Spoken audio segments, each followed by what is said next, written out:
तो हेलो बच्चे, कैसे हैं आप सभी। आशा करता हूं बहुत शानदार होंगे। और आज हम पढ़ने वाले हैं क्लास 10th का जो फिजिक्स का पहला चैप्टर होता है। बेसिकली आपकी साइंस की जो बुक है उसमें वो चैप्टर 9 है, लेकिन फिजिक्स में पहला चैप्टर है। उसका नाम क्या है? तो उसका नाम है लाइट रिफ्लेक्शन एंड रिफ्रैक्शन। तो आज के लेक्चर में हम कुछ बेसिक इंफॉर्मेशन पढ़ेंगे और लॉज ऑफ रिफ्लेक्शन और कुछ बेसिक टर्म्स पढ़ेंगे। तो चलिए आज के लेक्चर को स्टार्ट करते हैं। तो सबसे पहले हम बात करते हैं लाइट की। तो आप देख रहे हैं यहाँ पे एक रूम है।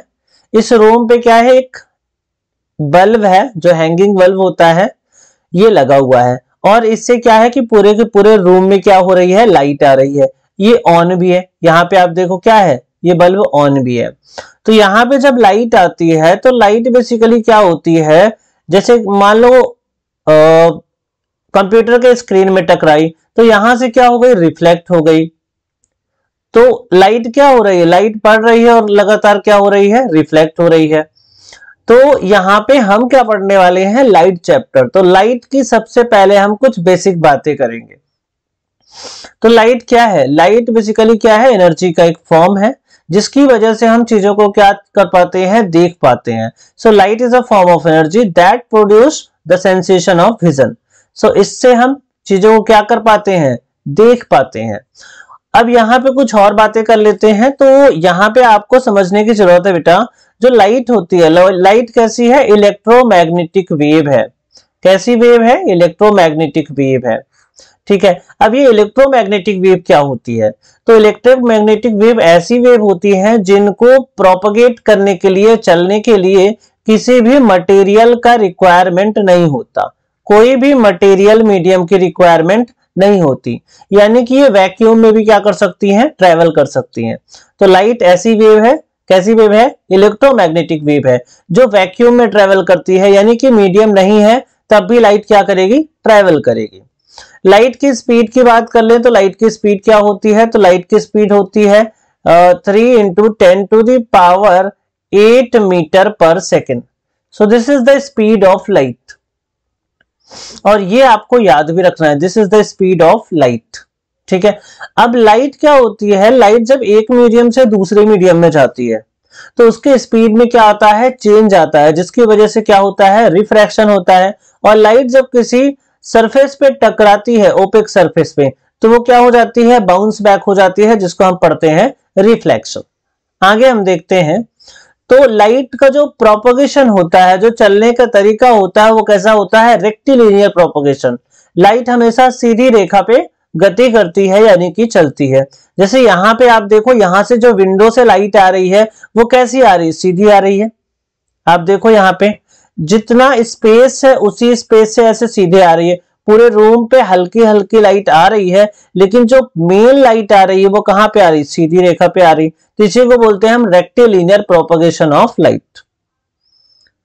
ठीक है। तो यहां पे ये सारी चीजें आपको याद रख लेनी है। उसके बाद हम बढ़ते हैं आगे। तो रिफ्लेक्शन ऑफ लाइट क्या होता है, तो रिफ्लेक्शन ऑफ लाइट की हम बात करेंगे, क्योंकि लाइट चैप्टर में रिफ्लेक्शन और रिफ्रैक्शन दो फिनोमिना है और इनकी इन डेप्थ स्टडी है क्लास 10th में। तो रिफ्लेक्शन क्या होता है, देखो एक लाइट आई, ये क्या है, एक रे ऑफ लाइट है। अब ये रे ऑफ लाइट इस सरफेस पे क्या पड़ी और क्या हो गई, इस सरफेस से क्या हुई, ये सरफेस कैसी है, ओपेक सरफेस है, तो इसमें क्या हुई, पड़ी, और उसके बाद क्या हो गई, तो ये तो हमारी इंसिडेंट रे थी। अब ये क्या है, रिफ्लेक्टेड रे है। ये कौन सी रे है, रिफ्लेक्टेड रे है। और यहां पे हमने क्या बना दिया, एक नॉर्मल बना दिया। नॉर्मल क्या होता है, जिस पर्टिकुलर पॉइंट पे लाइट आ रही है उसे हम बोलते हैं पॉइंट ऑफ इंसिडेंस। और इसी पॉइंट ऑफ इंसिडेंस में हमने एक परपेंडिकुलर ड्रॉ कर दिया, इसी को हम क्या बोलते हैं, नॉर्मल। तो अब यहां पे कुछ एंगल्स बन के आते हैं आपके साथ। तो इंसिडेंट रे के साथ नॉर्मल जो एंगल बनाता है उसे हम बोलते हैं एंगल ऑफ इंसिडेंस। ठीक है, जिसको हम किससे रिप्रेजेंट करते हैं, आई से। ऐसे ही जो रिफ्लेक्टेड रे है ये भी नॉर्मल से क्या बनाती है, कुछ एंगल बनाती है, इसे क्या बोलते हैं हम, एंगल ऑफ रिफ्लेक्शन। तो यहां पे जो कॉमन लाइट रे क्या है, जो कॉमन रे है या जो कॉमन लाइन है वो क्या है, नॉर्मल है। तो सारे के सारे एंगल कहां से मेजर किए जाते हैं, तो नॉर्मल से मेजर किए जाते हैं। एक नॉर्मल सा क्वेश्चन भी आ जाता है कि ये जो एंगल है, एंगल ऑफ इंसिडेंस या एंगल ऑफ रिफ्लेक्शन, ये मेजर कहां से किए जाते हैं? तो ये नॉर्मल से मेजर किए जाते हैं। तो यहां पे आपको ये भी याद रखना है, जो एंगल ऑफ इंसिडेंस है और ये एंगल ऑफ रिफ्लेक्शन है, दोनों के दोनों कैसे होते हैं? इक्वल होते हैं, यानी कि इनकी वैल्यू क्या होती है? सेम होती है। अगर एंगल ऑफ इंसिडेंस यहाँ पे जस्ट सपोज 30 डिग्री है, तो एंगल ऑफ रिफ्लेक्शन भी कितना होगा? 30 डिग्री होगा। इसके बाद हम बात करें अगर लॉज ऑफ रिफ्लेक्शन की, क्योंकि लॉज ऑफ रिफ्लेक्शन पढ़ना बहुत जरूरी है, क्योंकि यहां से भी क्वेश्चन आते हैं। तो लॉज ऑफ रिफ्लेक्शन में अगर हम बात करें तो पहला जो होता है, पहला लॉ ये कहता है the angle of incidence is equal to the angle of reflection, जिसको हमने बोला I is equal to R। I क्या है? एंगल ऑफ इंसिडेंस है, और R क्या है? एंगल ऑफ रिफ्लेक्शन है। दूसरा क्या लॉ होता है? तो दूसरा लॉ होता है incident ray the normal to the mirror at the point of incidence, normal to the mirror at the point of incidence and the reflected ray all lies in a same plane. तो इस law को ऐसे भी याद रखते हैं हम, incident ray, reflected ray and normal all lies in the same plane. तो ऐसे हम इसको याद रख सकते हैं। अगर आपको इतना कॉम्प्लिकेटेड मतलब भाषा में याद नहीं करना है तो आप नॉर्मली ऐसे भी याद रख सकते हैं। उसके बाद हम बात करते हैं, तो देखो मेकिंग ऑफ प्लेन मिरर। तो प्लेन मिरर बनाते कैसे हैं? तो हम प्लेन मिरर बनाने के लिए क्या करते हैं, एक ग्लास लिया, उसको क्या कर दिया, एक साइड से पॉलिश कर दिया, ऐसे कवर चढ़ा के पॉलिश कर दिया, और दूसरे साइड से ओपेक मटेरियल से क्या कर दिया, तो ये सिल्वर कर दिया, सिल्वरिंग करी। उसके बाद हमने क्या करा, दूसरे साइड से एक कलर से पॉलिश कर दी, समझो आप। तो यहां पे हमारा क्या बन गया, मिरर। और जो ये पॉलिश वाली सरफेस है, जो हमने सिल्वर किया है, सिल्वर किया ना, यही सिल्वर सरफेस क्या होती है, इसी में क्या होता है, रिफ्लेक्शन होता है। ठीक है, तो ये क्या है, रिफ्लेक्टिंग सरफेस है जिसमें हम सिल्वर किए थे। एक साइड तो सिल्वर किया और दूसरे साइड क्या कर दिया, किसी भी कलर से, जैसे रेड कलर से पेंट कर दिया। ठीक है, तो ये हो गई हमारी रिफ्लेक्टिंग सरफेस और इसको हमने पेंट किया है। ठीक है, तो इतनी बातें आपको समझ में आ गई कि हम मिरर कैसे बनाते हैं। और ये कैसी सरफेस है, ओपेक सरफेस है, और ये रिफ्लेक्टिंग सरफेस है, तो जाहिर सी बात है रिफ्लेक्शन यहीं से होने वाला है। उसके बाद आगे बढ़ते हैं, तो टाइप ऑफ रिफ्लेक्शन की बात करते हैं कि रिफ्लेक्शन कितने तरीके से किए जा सकते हैं या कितने तरीके से होते हैं। तो पहला जो रिफ्लेक्शन होता है उसे हम बोलते हैं रेगुलर रिफ्लेक्शन। अब रेगुलर रिफ्लेक्शन कैसे होता है, तो कोई भी स्मूथ सरफेस पे जब लाइट पड़ती है तो इंसिडेंट रे यहाँ पे क्या है, सारी की सारी इंसिडेंट रे क्या है, पैरेलल है। तो यहाँ पे रिफ्लेक्टेड रे भी क्या है, पैरेलल है। और जो रेगुलर रिफ्लेक्शन होता है वो स्मूथ सरफेस पे होता है। स्मूथ सरफेस पे क्या होता है, रेगुलर रिफ्लेक्शन। जैसे प्लेन ग्लास हो गया, स्टिल वाटर हो गया, इसमें जो रिफ्लेक्शन हो रहा है उसे हम बोलते हैं रेगुलर रिफ्लेक्शन। और दूसरा रिफ्लेक्शन होता है इरेगुलर रिफ्लेक्शन, या इसी को बोलते हैं हम डिफ्यूज रिफ्लेक्शन। इसमें सरफेस कैसी होती है, इरेगुलर होती है। तो यहाँ पे सरफेस आपको कैसी दिख रही है, इरेगुलर या रफ सरफेस होती है। इसमें लाइट तो पैरेलल आती हैं, बट जो रिफ्लेक्टेड रे होती है वो पैरेलल नहीं होती। इंसिडेंट रे तो पैरेलल है, बट जो रिफ्लेक्टेड रे है वो पैरेलल नहीं है। ठीक है, किसमें, इरेगुलर रिफ्लेक्शन में। और इरेगुलर रिफ्लेक्शन को ही डिफ्यूज रिफ्लेक्शन भी बोलते हैं। ठीक है, तो ये किस पे होता है, कंक्रीट वॉल पे जो होता है, रनिंग वाटर पे जो रिफ्लेक्शन होता है वो कैसा होता है, इरेगुलर रिफ्लेक्शन। अब हम बात करते हैं कि कोई भी मिरर है, इस पे जो इमेज बन रही है उसकी कैरेक्टरिस्टिक्स क्या होती है, क्या कैरेक्टरिस्टिक्स प्लेन मिरर में जो इमेज बन रही है वो बियर करती है। तो पहली जो कैरेक्टरिस्टिक्स है वो ये बोलता है कि जो प्लेन मिरर है वो इमेज कैसी बनाता है, इरेक्ट बनाता है। इरेक्ट का मतलब होता है सीधी इमेज बनाता है। And same size of object, यानी ऑब्जेक्ट की हाइट जितनी है उतनी ही इमेज की भी हाइट होने वाली है। जैसे यहाँ पे एग्जांपल देखो, ये भाई साहब की जो हाइट है, ये क्या हो गया, ये है ऑब्जेक्ट, और ये क्या है यहां इमेज जो कि मिरर पे बन रही है। तो जितने हाइट का ऑब्जेक्ट है, जितनी ऑब्जेक्ट की साइज है, उतनी ही इमेज की भी क्या है, साइज है। तो इतना आपको याद रखना है, पहली लाइन हो गई।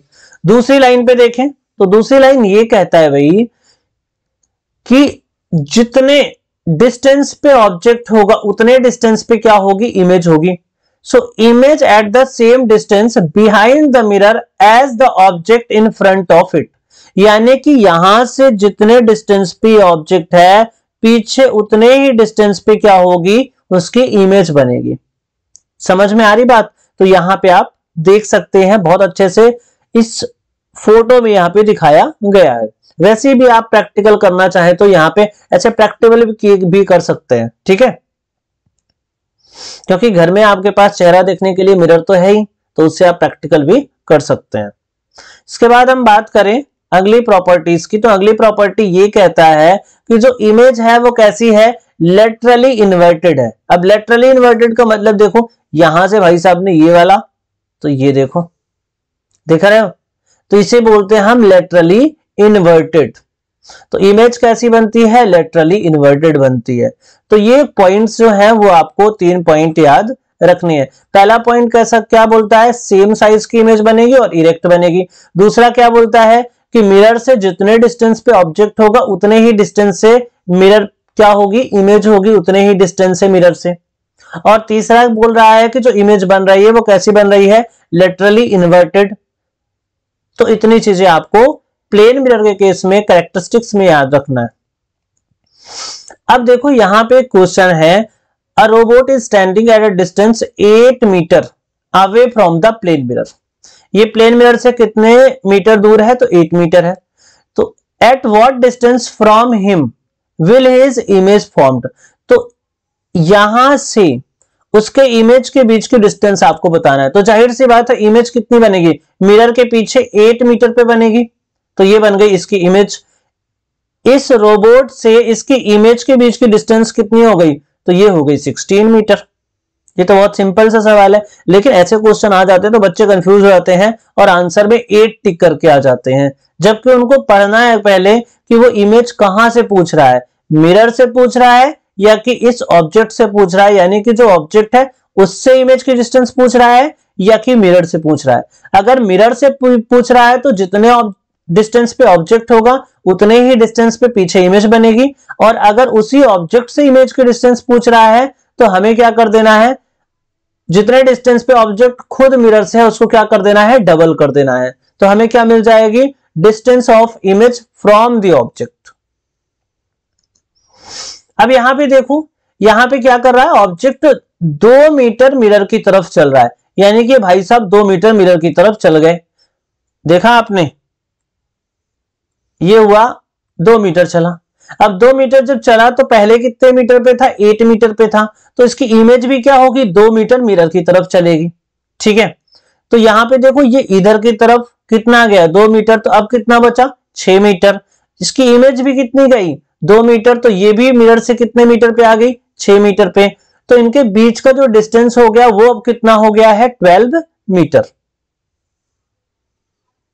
ठीक है, तो इमेज जो बनेगी, अगर ये 2 मीटर इधर चल के आएगा तो इसकी इमेज भी 2 मीटर इधर चल के आएगी।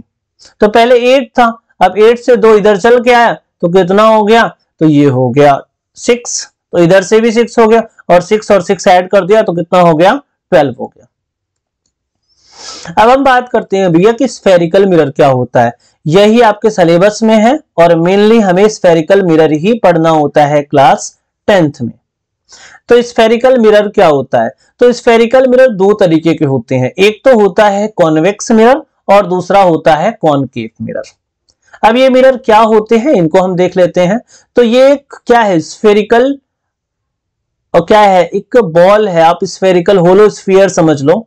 होलो स्फीयर को क्या करते हैं हम, ऐसे एक टुकड़ा कर लिया, उस टुकड़े के बाहर की तरफ क्या कर दिया, पॉलिश कर दिया, तो क्या बन गया भाई, तो ये रिफ्लेक्ट, सॉरी देखो यहाँ पे ये क्या हो गई, इसकी रिफ्लेक्टिंग सरफेस।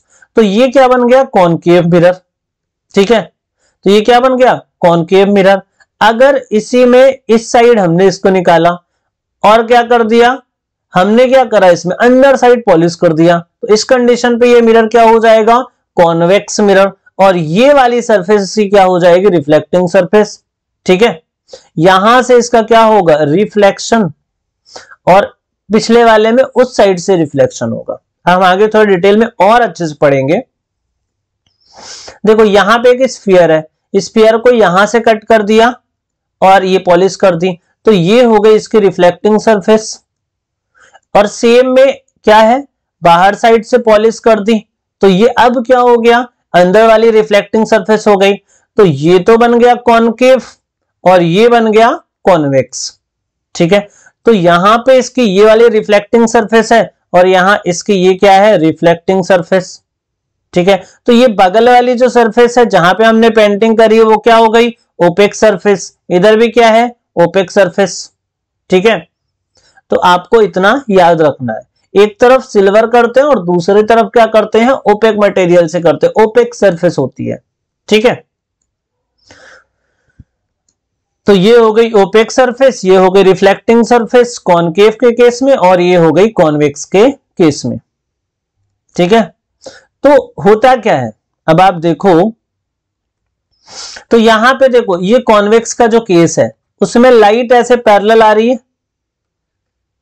ठीक है, अब ये क्या हुई, यहां पे टकराई और रिफ्लेक्ट होगी, तो रिफ्लेक्ट होगी तो कैसे होगी कि ये डाइवर्स हो रही है। लाइट कैसे रिफ्लेक्ट होती है, ऐसा लगेगा कि लाइट क्या हो रही है, डाइवर्स हो रही है।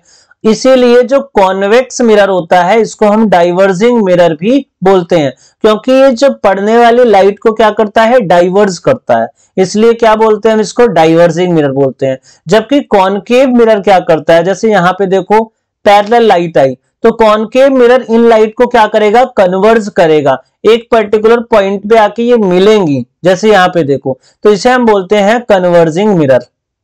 इसका नेचर है, कॉन्वेक्स का नेचर कैसा है, डाइवर्जिंग है, इस पे आने वाली लाइट रे क्या होती है, डाइवर्ज हो जाती है, और कॉनकेव के केस में लाइट रे क्या हो जाती है, कन्वर्ज हो जाती है। तो इतनी चीजें आपको याद रखनी है। अब कुछ कॉमन टर्म्स होते हैं, जब हम मिरर पढ़ते हैं तो उसमें कुछ कॉमन टर्म्स होते हैं और वो हमें इमेज फॉर्मेशन के लिए हेल्प करते हैं, और मिरर फॉर्मूला यूज करते हैं उसके लिए भी क्या करते हैं, हमें हेल्प करते हैं। तो कुछ कॉमन टर्म्स को पढ़ना बहुत जरूरी है। तो यहां पे देखें, एक ट्रांसपेरेंट क्या है, स्फीयर है, आपके पास कैसा है, एक ट्रांसपेरेंट स्फीयर है। अब आपने क्या करा, देखो इसमें एक तो हमने इधर ओपेक सरफेस कर दिया, इधर सिल्वरिंग कर दिया, इधर ओपेक सरफेस कर दिया, इधर सिल्वरिंग कर दिया। ठीक है, अब देखें यहां पे, तो इस पर्टिकुलर स्फीयर का क्या है, एक सेंटर है, और ये दोनों के दोनों मिरर जो निकल के आए हैं वो इसी से निकल के आए हैं। ठीक है, तो सबसे पहले हम बात करेंगे सेंटर ऑफ कर्वेचर की। तो सेंटर ऑफ कर्वेचर क्या है, सेंटर ऑफ कर्वेचर इसी स्फीयर का तो सेंटर है जिससे मिरर बन के आए हैं। तो क्या होता है, centre of curvature of a mirror is the centre of the sphere of which the mirror is part. ठीक है, तो उस पर्टिकुलर स्फीयर का सेंटर जिससे हमने मिरर बनाया है उसी को हम क्या बोलते हैं, सेंटर ऑफ कर्वेचर। अब दूसरा देखो, अब ये क्या बन गया, कॉनकेव मिरर हो गया, ये हमारी रिफ्लेक्टिंग सरफेस है, ये ओपेक सरफेस है। ठीक है, दूसरा क्या है, पोल है, तो इस पर्टिकुलर मिरर का जो ज्योमेट्रिकल सेंटर है उसी को हम बोलते हैं pole. So geometrical centre of spherical surface of the mirror is called pole of the mirror. ठीक है, तो ये जो स्फेरिकल सरफेस का जो सेंटर है उसी को हम क्या बोलते हैं, पोल बोलते हैं। ठीक है, और पोल को P से रिप्रेजेंट किया है और सेंटर ऑफ कर्वेचर को C से रिप्रेजेंट किया है। उसके बाद होता है प्रिंसिपल एक्सिस। अब ये C और P से जाने वाली जो एक लाइन होगी इसी को क्या बोलेंगे, प्रिंसिपल एक्सिस। तो प्रिंसिपल एक्सिस देखो, ये लाइन है जो C और P दोनों से क्या हो रही है, पास हो रही है। So it is straight line joining the pole of mirror to its centre of curvature. यानी कि पोल और सेंटर ऑफ कर्वेचर को ज्वाइन करते हुए एक लाइन अगर खींच दी आपने तो उसी को क्या बोलते हैं हम, प्रिंसिपल एक्सिस। उसके बाद रेडियस ऑफ कर्वेचर। तो भाई ये जो मिरर आपने बनाया है तो ये स्फीयर का क्या है, पार्ट है, और उस स्फीयर की कुछ रेडियस होगी, उसी को क्या बोलते हैं हम, radius of curvature. So radius of curvature को देखो, the radius of curvature of mirror is the radius of sphere of which the mirror is a part. भाई ये जो मिरर है किसी स्फीयर का पार्ट है और उसकी जो रेडियस है उसी को क्या बोलते हैं हम, रेडियस ऑफ कर्वेचर। दूसरी डेफिनेशन हम ये भी लिख सकते हैं, पोल और सेंटर ऑफ कर्वेचर के बीच की जो डिस्टेंस है उसे क्या बोलते हैं हम, रेडियस ऑफ कर्वेचर। तो ये चार जो पॉइंट है ये बहुत अच्छे से आप नोट कर लीजिए अपनी कॉपी पे, चाहिए तो स्क्रीनशॉट भी ले सकते हैं। ठीक है, आगे बढ़ते हैं।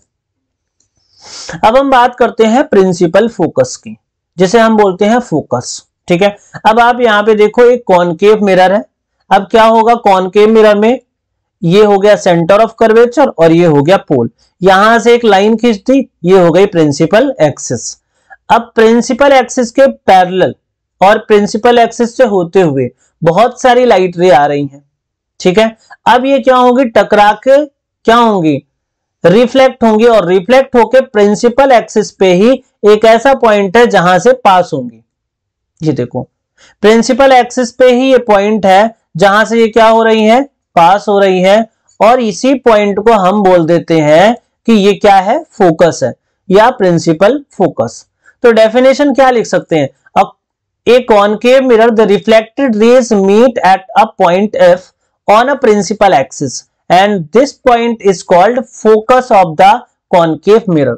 तो जितनी भी पैरेलल रेज थी यहाँ पे रिफ्लेक्शन के बाद एक कॉमन पॉइंट से मीट होती है या कॉमन पॉइंट पे मीट करती हैं सारी रेज, और उसी कॉमन पॉइंट को हम क्या बोलते हैं, फोकस या प्रिंसिपल फोकस। ठीक है, या फोकल पॉइंट। ठीक है, कॉन्वेक्स मिरर के केस में आप यहां पे देखो को, तो ये हमारा हो गया कॉन्वेक्स मिरर, यहां पे हो गया, ये हमारा हो गया सेंटर और ये हो गया पोल। और सेंटर और पोल से हमने एक लाइन बना दी, उसे हम बोलते हैं प्रिंसिपल एक्सिस। यहां पे लाइट रे आएंगी, अब लाइट रे आई तो ये डाइवर्स हो जाएंगी, तो ये तो खुद कहीं मिलने वाली नहीं है। तो अब क्या लगेगा हमें कि दो सारी की सारी जो रिफ्लेक्टेड रे है वो प्रिंसिपल एक्सिस पे ही किसी कॉमन पॉइंट से आ रही है। It's a imaginary, it's a not real, it's a imaginary और वर्चुअल। तो यहां पे इस वाले पॉइंट को ही हमने क्या बोल दिया, फोकस। तो अगर हम कॉन्वेक्स के केस में लिखें तो क्या लिख सकते हैं, a convex mirror the reflected rays do not meet at any point. ये दो सभी लाइन क्या हो जाती हैं, डाइवर्स कर रही हैं, and diverging rays never meet. So what will happen, but the appear to come from a point F. F जो पॉइंट है यहां से ऐसा लग रहा है कि they are appear to come from this point F, and इसी एफ पॉइंट को ही हम क्या बोलते हैं, फोकस बोलते हैं, and this is behind the mirror. Okay, so ये कैसा है, ये वर्चुअल फोकस होता है। देखो यहां पे कॉनकेव के केस में तो ये रियल फोकस है, but in case of convex this is a virtual focus. तो यहां पे इतनी चीजें आपको याद रखनी। अब एक नया टर्म आ जाएगा कि फोकस और पोल के बीच की डिस्टेंस, और उसको क्या बोलेंगे हम, फोकल लेंथ। तो यहां पे फोकल लेंथ की बात कर लेते हैं। तो फोकल लेंथ क्या होता है, the distance of the focus from the pole of the mirror is called focal length of the mirror. यानी कि पोल से लेके अगर फोकल पॉइंट या फोकस तक की जो डिस्टेंस है, यहां पे ये देखो, ये डिस्टेंस पोल से लेके फोकस के बीच की डिस्टेंस ही क्या है, फोकल लेंथ है। यहां पे ये देखो आप, पोल से लेके फोकस के बीच की डिस्टेंस भी क्या है, फोकल लेंथ है। तो इस तरीके से जो है हम ये कह सकते हैं कि ये क्या है, फोकल लेंथ है। कहां से कहां की डिस्टेंस, तो पोल से लेके फोकस के बीच के डिस्टेंस को क्या बोलते हैं हम, फोकल लेंथ बोलते हैं। ये हो गई फोकल लेंथ। अब एक खास बात ये है कि जो ये रेडियस ऑफ कर्वेचर है, ठीक है, इसी के सेंटर पे ये फोकस है। तो हम ये भी कह सकते हैं कि जो फोकल लेंथ आ रही है वो रेडियस ऑफ कर्वेचर का क्या है, हाफ है। So focal length is the half of radius of curvature. यहां से कुछ क्वेश्चन हम डिस्कस कर लेते हैं। तो पहला एक बहुत आसान सा क्वेश्चन है जो मैंने आपको बताया अभी, कि जो फोकल लेंथ है वो क्या है, half of the radius of curvature. ठीक है, तो यहां पे आपसे पूछा है भैया कि find the focal length of convex mirror whose radius of curvature is 32 centimetre.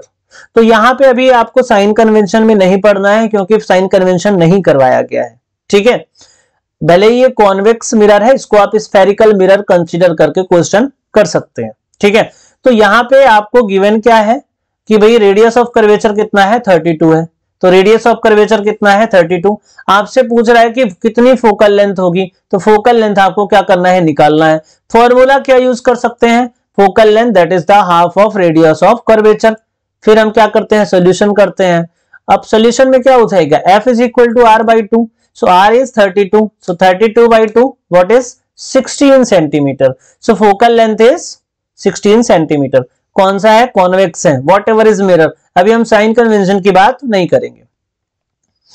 दूसरा आते हैं हम, तो यहां पे है focal length of spherical mirror is 20 centimetre. इस बार फोकल लेंथ गिवन है आपको, आपसे क्या पूछा है? रेडियस ऑफ कर्वेचर पूछा है। Same relation you will use here.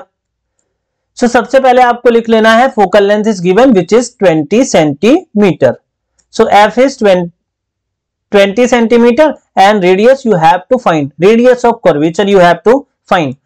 So what is the formula for this? F is equal to R by 2. So here F is 20 centimeter. So the relation comes out R is equal to 2F. R will be 2F. So 2 into F. F is 20. So 2 into 20. What is the answer? 40 centimeter. So the radius of curvature is 40 centimeter of this particular spherical mirror. So I hope you enjoy the lecture. So अगर आपको lecture बहुत अच्छा लगा तो आप like करें, दोस्तों तक शेयर करें एंड चैनल को सब्सक्राइब करें, क्योंकि मैंने बहुत मेहनत करके ये सारा का सारा कंटेंट क्रिएट किया है। तो आप इसको जरूर से जरूर अप्रिशिएट करें और दोस्तों तक भी शेयर करें और आप भी लेक्चर को लाइक करें। अगला जो लेक्चर है हम 1 या 2 दिन में फिर से अपडेट करेंगे, अपलोड करेंगे।